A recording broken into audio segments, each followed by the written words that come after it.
నమస్తే అండి. మనకి ఇంట్లో కూరలేమీ లేనప్పుడు ఉల్లిపాయలతోనో, టమాటోతోనో పచ్చళ్ళయి చేసుకుంటూ ఉంటాం కదా! లేదంటే కంది పచ్చడి ఇలాంటివి చేసుకుంటూ ఉంటాం. కానీ గోదావరి సైడ్ వెళ్ళినట్టయితే ఉల్లిపాయలతో పులుసు చేస్తారండి. చాలా బావుంటుంది. ఈరోజు నేను చేసేది అంతే టేస్టీగా ఉండే కేరళ స్టైలు ఉల్లిపాయ పులుసు అయితే చేస్తున్నానండి. చాలా బావుంటుందన్నట్టు.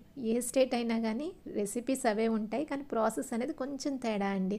చాలా కమ్మగా ఉండే పులుసు ఈరోజైతే నేను చేయబోతున్నానండి. టేస్ట్‌లో ఏది బెస్ట్ అని అయితే చెప్పలేమండి. ఎందుకంటే దేనికి అదే చాలా బావుంటుందన్నట్టు. కమ్మగా నోటికి తగులుతాయి.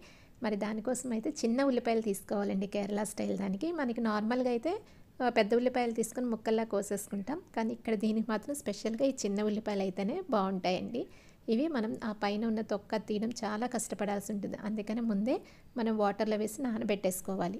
ఒక 10 నిమిషాల తర్వాత మనం చాక్ హెల్ప్‌తోనైతే చేయాలండి. నార్మల్‌గా అయితే రావన్నట్టు. చూసారా ఎంత చిన్నగా ఉన్నాయో? ఇవి తీయడానికైతే టైం పట్టేస్తుందండి. మనకి వలవగా వచ్చిన ఉల్లిపాయల కన్నా తొక్కలే ఎక్కువ ఉంటాయండి. 2 చూసినట్టయితే చూడండి ఎన్నున్నాయో. వచ్చిన ఉల్లిపాయలు మాత్రం చాలా తక్కువ ఉన్నాయి. చిన్న చిన్నగా ఉంటాయన్నట్టు. ఇవి ఈవెన్‌గా ఇలాంటి సైజ్ తీసుకుంటేనే బావుంటుందండి. ఇంకా మనం రిమైనింగ్ ప్రాసెస్ అయితే మనం చేసేద్దామండి. ముందు దీనికోసం కొంచెం ఆయిల్ వేసుకొని ఉల్లిపాయలు మనం చాలా తక్కువ తీసుకున్నాం కాబట్టి నేను పావు కిలో దగ్గర తీసుకున్నానండి. దానికోసం అయితే 2 స్పూన్ల ధనియాలు, 1 స్పూను జీలకర్ర, ఇవి చాలా చిన్న స్పూన్లండి. పెద్ద స్పూన్ అయితే హాఫ్ స్పూన్ అయితే సరిపోతుంది. ఎండుమిరపకాయలు కారంని బట్టి మనం తీసుకోవాల్సి ఉంటుందండి. 3 లేదంటే 4, అంటే ఇప్పుడు నేను తీసుకున్న ఉల్లిపాయల కోసం అని చెప్తున్నాను. తర్వాత నువ్వులు మీకు ఆప్షనల్ అండి, నచ్చితే వేసుకోవచ్చు లేదంటే అవాయిడ్ చేయొచ్చు. అవి కూడా వేగిన తర్వాత కొబ్బరి, పచ్చి కొబ్బరే తీసుకోవాలండి. ఎండు కొబ్బరి అంటే టేస్ట్ వేరేగా వస్తుంది. పచ్చి కొబ్బరితో టేస్ట్ అనేది వేరేగా వస్తుంది. దీనికి స్పెషల్గా మనం చేసుకున్నది ఈ పచ్చి కొబ్బరితోనే చేసుకుంటామని. ఇది కూడా కొంచెం వేగిన తర్వాత తీసేసుకొని మనం పక్కన పెట్టి చల్లగా అయ్యేంత వరకు మనం వెయిట్ చేయాలండి. దీన్ని మనం మిక్సీ పట్టుకొని మెత్తటి పేస్ట్లా చేసుకోవాల్సి ఉంటుంది. సో దానికోసం అని చెప్పేసి నేను తీసేసి పక్కన పెట్టేస్తున్నాను. ఈ లోపల మనం చింతపండు పులుసు కోసం అయితే నానబెట్టుకోవాల్సి ఉంటుందండి. ఇది ఎక్కువ తక్కువ దాన్ని బట్టి మనం నానబెట్టుకోవాలి. నిమ్మకాయ అది వేసుకుంటామంటే అంత బాగుండదండి. చింతపండు పులుసు అయితేనే బాగుంటుంది. ఈ లోపల రిమైనింగ్ ప్రాసెస్ అయితే మనం స్టార్ట్ చేసుకుందామండి. దీనికి కొబ్బరి నూనె అయితే వాడతారండి వాళ్ళు. నేను మాత్రం నువ్వుల నూనె అయితే వేసుకున్నాను. తర్వాత పోపు అనేది నార్మల్ ఆవాలు, జీలకర్ర, మెంతులు ఒకటి వేస్తామండి పులుసు కాబట్టి.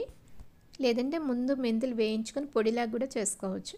తర్వాత ఈ ఉల్లిపాయలు మనం తీసుకొని పెట్టుకున్నాం కదండి పైన తొక్క, అది తీసి ఇందులో వేసేసుకొని హై ఫ్లేమ్లో అయితే పెట్టకూడదండి, సిమ్లోని పెట్టుకొని కొంచెం పైన ఆ లేయర్ అనేది బ్రౌన్ అయ్యేటట్టు వేయించుకోవాలి.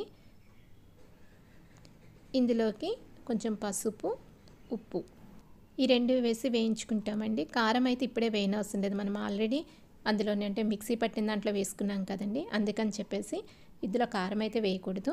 లాస్ట్లో కావాలంటే అప్పుడు యాడ్ చేసుకోవచ్చు. ఉల్లిపాయలు వేగిపోయిన తర్వాత మరీ ఎక్కువ కూడా వేయకూడదండి, అలా వేగితే మొత్తం విడిపోతాయి అన్నట్టు. అందుకని కొంచెం పైన బ్రౌన్గా అయ్యేంత వరకు వెయిట్ చేసి తర్వాత పులుసు మనం తీసి పెట్టుకున్నాం కదా దాన్ని ఇందులో వేసుకోవాలండి. ఇది మనం వాటర్ అనేది కన్సిస్టెన్సీ తర్వాత అడ్జస్ట్ చేసుకోవచ్చు. ఈ లోపల మనకి కొబ్బరి అది కూడా చల్లగా అయిపోయింది కదా, దాన్ని పేస్ట్ చేసుకొని ఆ పేస్ట్ని ఇందులోనే వేసేసుకోవాలండి. పొడిలా చేస్తే మనకి కూర డ్రై కావాలంటే అలా కూడా బాగుంటుందండి. చపాతీల్లోకి వాటిలోకి చేసుకోవాలంటే పొడిలా చేసుకొని వేసుకోవచ్చు. లేదు ఇలానే కావాలి అనుకుంటే గ్రేవీగా కావాలి మనకి నార్మల్గా అన్నంలో కలుపుకోవాలంటే ఈ విధంగా పేస్ట్ లాగా చేసుకోవాలి. ఆ పేస్ట్ ఇందులో వేసి ఒక 2 నిమిషాలండి, అంతకు మించి అవసరం లేదు. ఒక 2 నిమిషాలు ఉంచి ఏదైనా ఉప్పు కారం అడ్జస్ట్ చేసుకోవాలంటే చేసుకొని చిన్న బెల్లం కూడా వేసుకుంటే వేసుకోవచ్చండి, లేదంటే అవాయిడ్ చేయొచ్చు. నేనైతే ఈరోజు వేయలేదండి, ఆల్రెడీ కొబ్బరి చిన్న తీపి వచ్చేస్తుంది కదా, అందుకని చెప్పేసి నేను బెల్లం ముక్క అయితే అవాయిడ్ చేశాను. లేదంటే వేసుకోవాలంటే నచ్చిన వాళ్ళు వేసుకోవచ్చు. ఇప్పుడు మనకి ఆల్మోస్ట్ రెడీ అయిపోయిందండి. ఎక్కువసేపు అయితే ఉడికించకూడదండి, ఒక 2 నిమిషాలు అయితే సరిపోతుంది మనకి. ఇది మన కన్సిస్టెన్సీని బట్టి చూసుకొని దించేసుకోవాలండి. అయితే ఒక 2 నిమిషాలు ముందే దించుకోవాలి, మరీ తిక్కుగా అయిపోతుంది అన్నట్టు. అదొక్కటి చూసుకుంటే సరిపోతుందండి. ఇది మనకి వేడివేడిగా తీసుకున్నా బాగుంటుంది, చల్లగా అయిపోయిన తర్వాత తీసుకున్నా కూడా చాలా బాగుంటుందండి. పులుసు అంటే తెలిసిందే కదా, నెక్స్ట్ డేకి అయితే ఇంకా బాగుంటుంది కదా. సో ఒక హాఫ్ అన్ అవర్ ఆగిన తర్వాత మనం రైస్లోకి తీసుకుంటే చాలా టేస్టీగా ఉండే కేరళ స్టైల్ ఉల్లి పులుసు అనేది రెడీ అయిపోయిందండి. నచ్చిందా అండి వీడియో? నచ్చితే లైక్ చేయడం మాత్రం మర్చిపోకండి. Thank you for watching.